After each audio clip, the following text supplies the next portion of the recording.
नमस्कार, मैं हूं आसिफ रिजवी और आप हमारे साथ देख रहे हैं आईपा यानी all Indian progressive politics association, एक ऐसा संगठन जिसका मकसद है देश की प्रगतिशील राजनीति को बढ़ावा देना।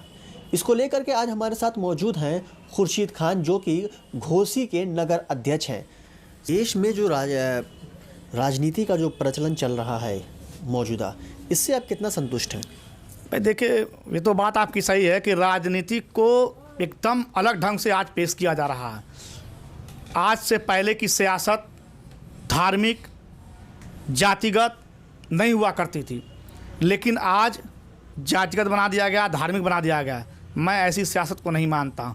मेरा मानना है कि सियासत में उस पार्टी को, नौजवानों को, बुनकरों को, किसानों को, युवाओं को, महिलाओं को साथ देना चाहिए कि जो सियासी पार्टी हर वर्ग के लोगों के लिए काम करे और उनके बीच में आकर के उनकी समस्याओं को दूर करे।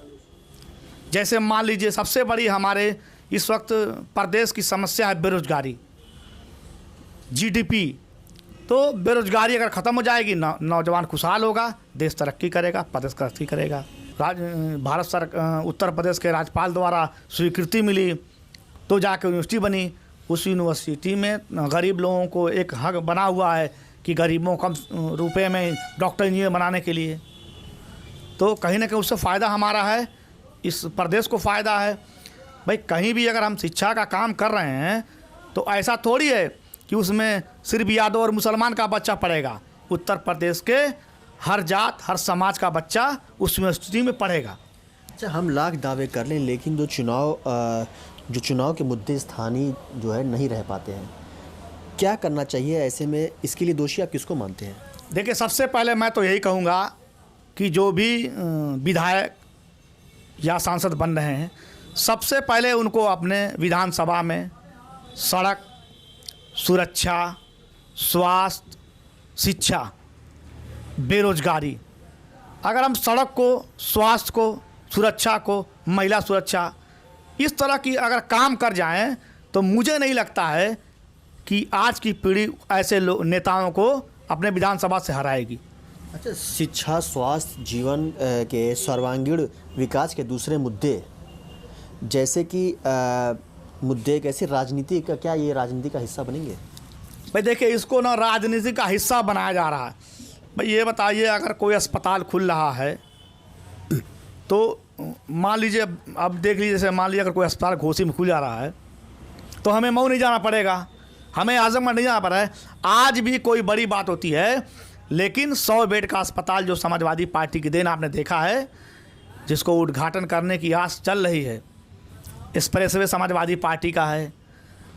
तो सारे काम तो अभी तक भारतीय जनता पार्टी ने जितने काम उद्घाटन कर रही है, वो सारे काम हमारे समाजवादियों का है, लेकिन देखा अब भारतीय जनता पार्टी कर रही है। असंतुष्ट होकर वोट देना, सपने पूरा करने के लिए वोट देना और अपनी स्थिति को सुधारने के लिए वोट देना, दोनों परिस्थितियाँ होती हैं। जनता सरकार बदल भी देती है ऐसे में, लेकिन सपने पूरे नहीं हो पाते हैं। क्या करे जनता ऐसे में? ये तो आपने बहुत बड़ा सवाल किया है कि ये सही है कि जनता को कभी न कभी हमेशा छलावा मिला है, जबकि ऐसा नहीं होना चाहिए। अगर हम वादे कर रहे हैं कि हम ये काम करेंगे, हमें ऐसा करना चाहिए, तो उस पे हमें खरे उतरना चाहिए। और मैं आने वाली सरकार जो समाजवादी पार्टी की बनेगी, मैं उन सब नेताओं से, अपने मुख्यमंत्री जी से ये अपील करूंगा कि जब अगर वाकई हमारी समाजवादी पार्टी की सरकार बन रही है तो जितने हमारे वादे किए जा रहे हैं उसको पूरे किए जाएं। जैसा कि ऐसा देखा गया है कि अभी राष्ट्रीय अध्यक्ष ने कहा है कि 300 यूनिट बिजली फ्री देंगे, तत्काल जैसे ही बनेगा नौजवानों को रोज़गार देंगे, किसानों की बिजली फ्री करेंगे। आज भी हमारे माननीय मुख्यमंत्री जी अखिलेश यादव जी की देन रही है कि एक किसान का बच्चा मरता है तो उसको 5 लाख रुपया दिया जाता है। तो कहीं ना कहीं समाजवादी पार्टी की जितनी भी, जब भी सरकार बनी है, जो भी वादे किए गए हैं वो बिल्कुल धरातल पे किए गए हैं और उस पर अमल हुआ है। अच्छा, आईपा का ये एक सवाल है जो प्रगतिशील राजनीति को बढ़ावा देना है। आईपा का जो मकसद है प्रगतिशील राजनीति को बढ़ावा देना। आप लगातार अपने सरकार के गुणगान गा रहे हैं, ये किया वो किया, क्या मानते हैं बीजेपी सरकार ने कुछ नहीं किया? भाई मुझे तो नहीं लगता है कि बीजेपी सरकार ने लगभग 2-3 महीने, 2 महीने बचे हुए मात्र, 2 से 1 महीने, यानी आप बताइए कि भारतीय जनता पार्टी ने घोसी या पूरे प्रदेश में कोई ऐसा उसका विकास बता दीजिए कि जो भारतीय जनता पार्टी ने काम किया हो। कि आपने उसमें धान रोप दिया तो आपका वोट बन गया तो आपको दे। बिल्कुल बिल्कुल, क्योंकि यहाँ पे तमाम भारतीय जनता पार्टी के लोग हैं, कभी नहीं गए करने के लिए। आप ये बताइए कि उस रोड पे 10 बार एक्सीडेंट हुआ, लोग मर तक गए, लेकिन किसी को दिखाई नहीं दे रहा था। जब ये हुआ कि अब रोड नहीं बनेगा, अब धरना प्रदर्शन से रोड बनेगा, तो हम लोग उस पर लगे और रोड बना।